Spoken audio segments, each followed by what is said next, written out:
So Fiona, right now, 3 million Australians are living in poverty, and that's 1 in 8 adults and 1 in 6 children, with many living $135 below the poverty line.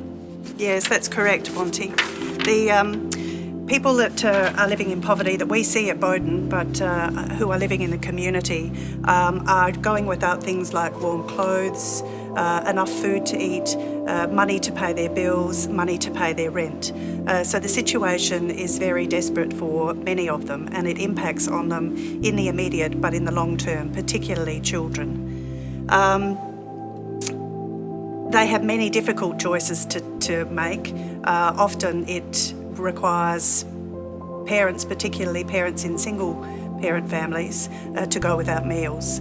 And in fact, a recent study has shown that 1 in 3 single parents is going without eating once a week in order to be able to manage their expenses. Yeah, that's right. And kids growing up in poverty, too often go to bed hungry or cold, or go to school hungry as well. That's if they go to school. And they certainly feel left out when they can't afford to join in activities, or maybe they're living in an overcrowded home where there's no quiet place to do homework, or they, worry about their parents and their situation, I'm sure. Yes, that is exactly correct. A large number of children are living in poverty, and they rely on government payments. The impact of long-term unemployment on children, or living in families where there is poverty, impacts on their mental health. It impacts on their school achievement, on their social development and community engagement, and long-term employment prospects. So it is a significant issue both within families but also within communities.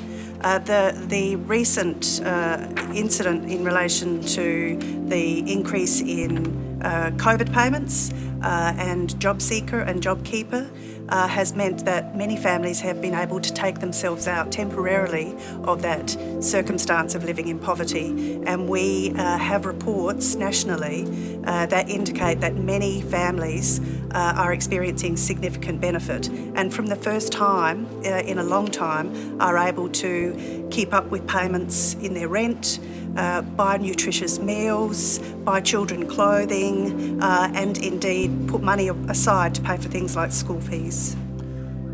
That's right. It just shows that as a community we are capable of actually lifting people up.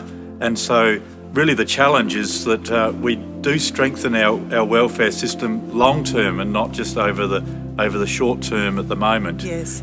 Just to encourage people to stay above, not encouraging the people to stay above the poverty line, but actually encouraging the whole community to bring people above the poverty line. Yes.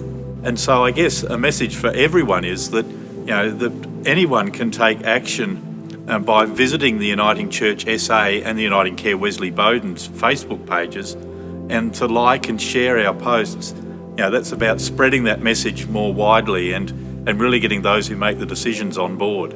Yes, and Bronte, I would also encourage people on an individual and a personal level to look at those websites, to gather information, to inform themselves, and to take individual responsibility for challenging the messaging that is often out there about people who are living in poverty, and the stereotype that they are dole bludgers or they're there by choice. Nobody really takes by choice the decision to live in poverty and not be able to support your children and your family.